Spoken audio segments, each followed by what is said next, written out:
Alam ko, ang sistema talaga, makikiusap ka, pupuntahan mo yung PCSO at yung PCSO naman siguro tatanong sa Malacanang, o bibigyan ba natin ito o hindi? Ito ba? Hindi, wala. Kinalaban tayo niyan, hindi pwede, hindi bibigyan. Wala na ganung klaseng mga usapan.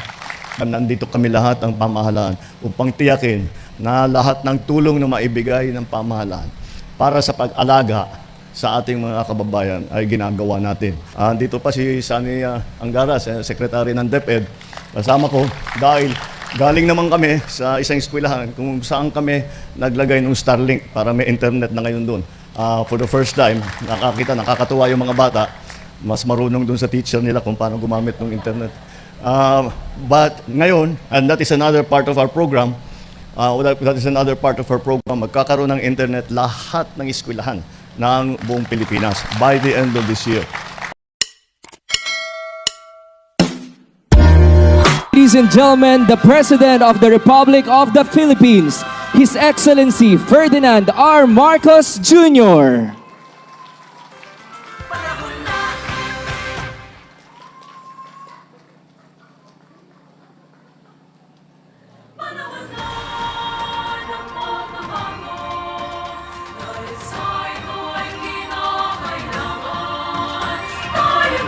We may now be seated. Panahon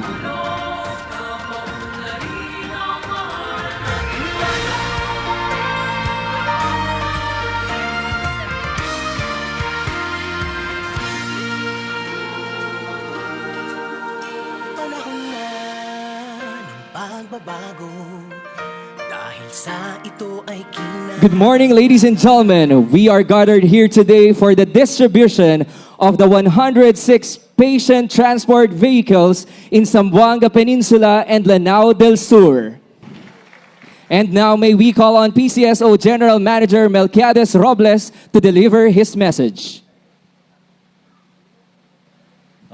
Good afternoon to all our fellow government workers.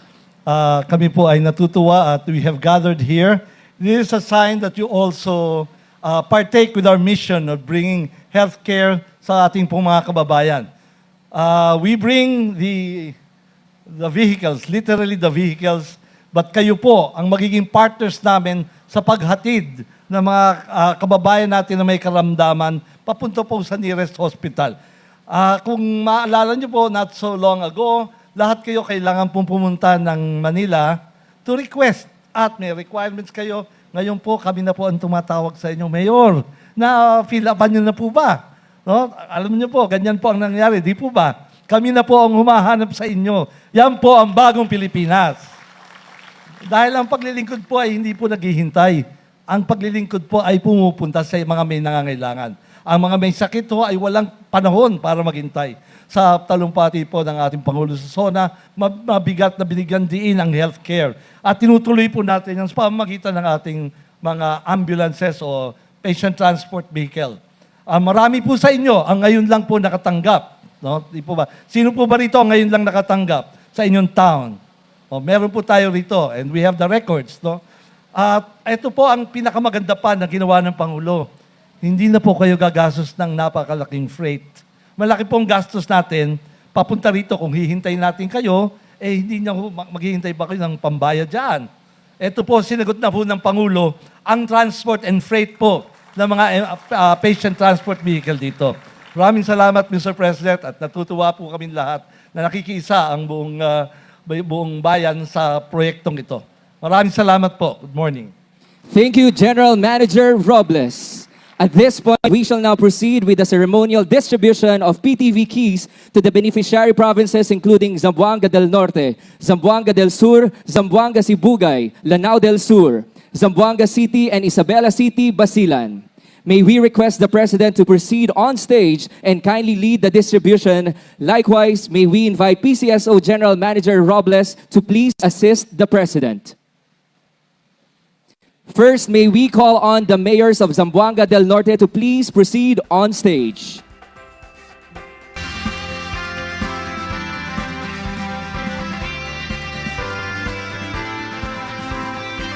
May we now call on Governor Darrell Dexter Uy to receive the PTV key.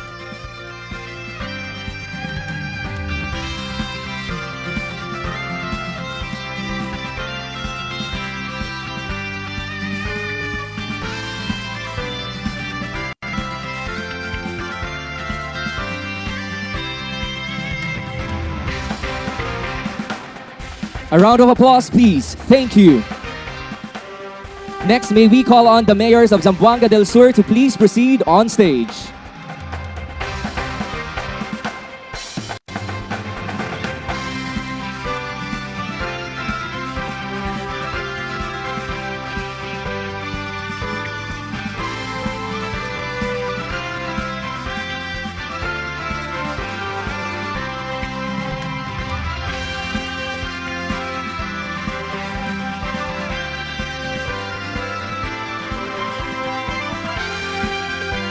May we now call on Governor Divina Grace Yu to receive the PTV key.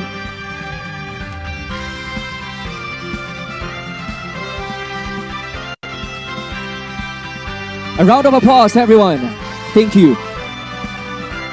Next, may we call on the mayors of Zamboanga, Sibugay to please proceed on stage.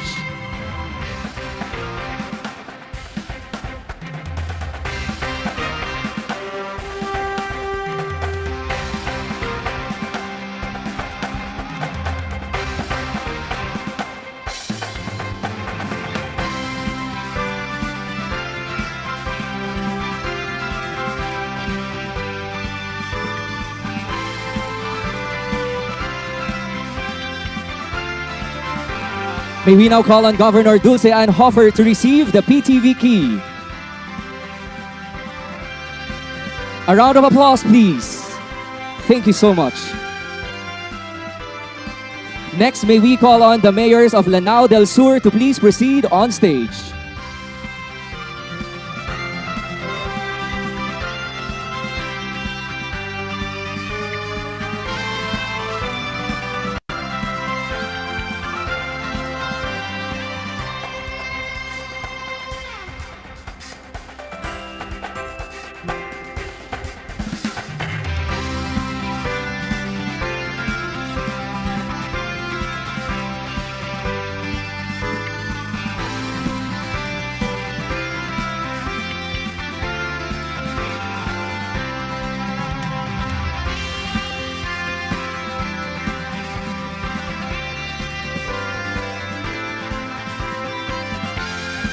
May we now call on Governor Mamintal Adjong Jr. to receive the PTV key.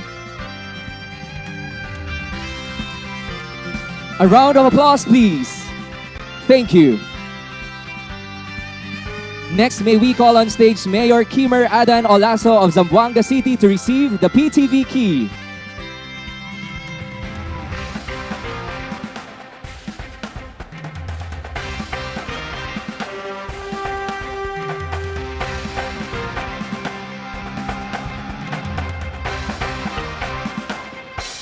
A round of applause, please.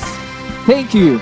Lastly, may we call on stage Mayor City Jalia Turabin Hataman of Isabela City, Basilan to receive the PTV key.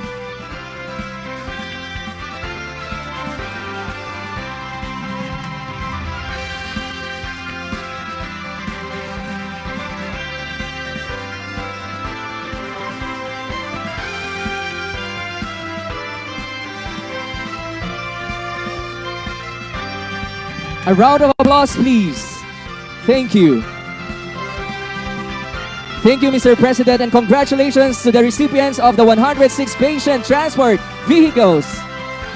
And now to give us his message, may we call on the President of the Republic of the Philippines, His Excellency Ferdinand R. Marcos Jr. Good morning, everyone.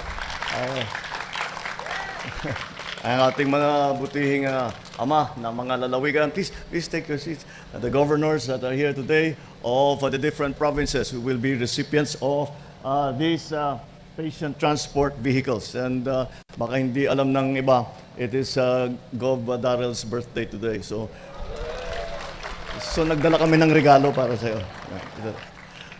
The municipal mayors that are here, also all my fellow workers in government, ladies and gentlemen, good morning. Ito ay kung maalala ninyo, ay nung sa SONA, malaking bahagi ng SONA ay pinag-usapan ko ang healthcare, ang mga benepisyong ibibigay natin para sa ating mga kababayan para naman maging mas magaang ang kanilang buhay na hindi nila inaalala na kung paano babayaran ang magpapatingin sa doktor, magpapagamot, magpapatest, lahat yon. Narinig nyo po. Kaya naman po, hindi po rin natin magagawa kung yung ating mga pasyente ay naka-stranded kung saan sila at wala silang ganitong klaseng sasakyan. Kaya ang ginawa namin ay sinabi ko, alam ko, dahil na-governor din ako dati, alam ko, ang sistema talaga, makikiusap ka, pupuntahan mo yung PCSO, at yung PCSO naman siguro tatanong sa Malacanang, bibigyan ba natin ito o hindi? Ito ba? Hindi, wala. Kinalaban tayo niyan, hindi pwede, hindi bibigyan. Wala na yun, wala na ganung klaseng mga usapan.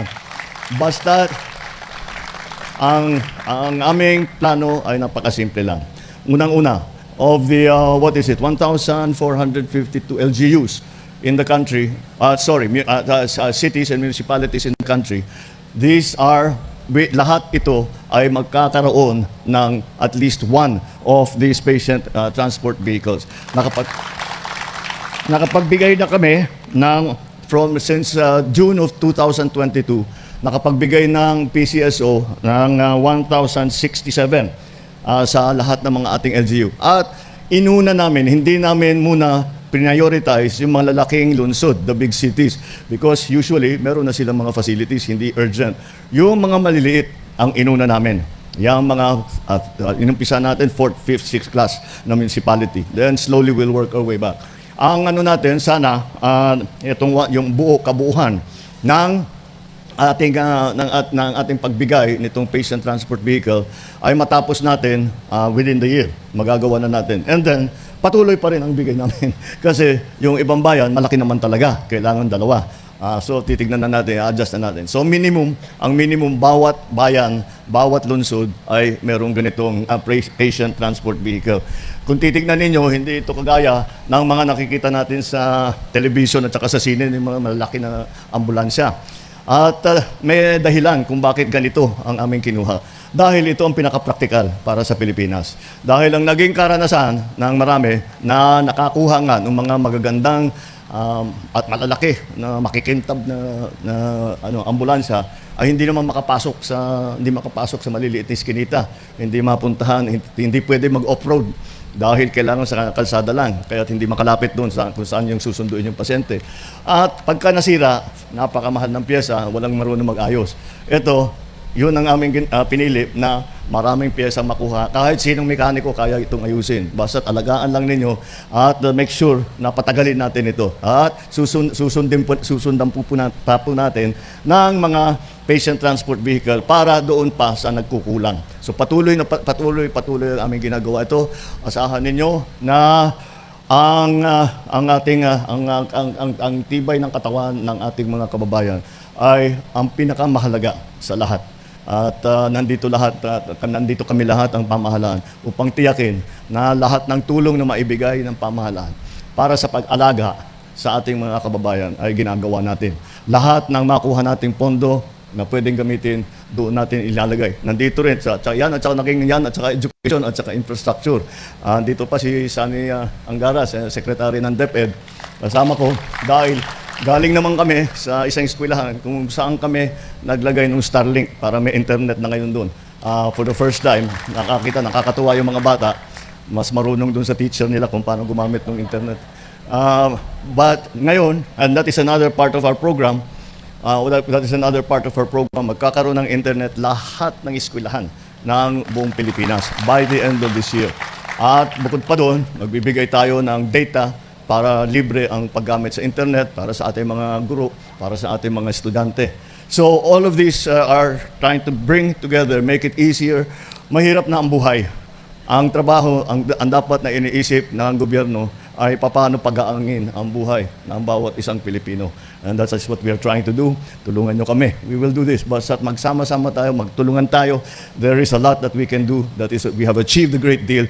Pero patuloy pa natin and so that we can achieve some more. And congratulations sa lahat ng mga naging beneficiary LGUs. Maraming salamat at magandang umaga po sa inyo lahat. Thank you, Mr. President.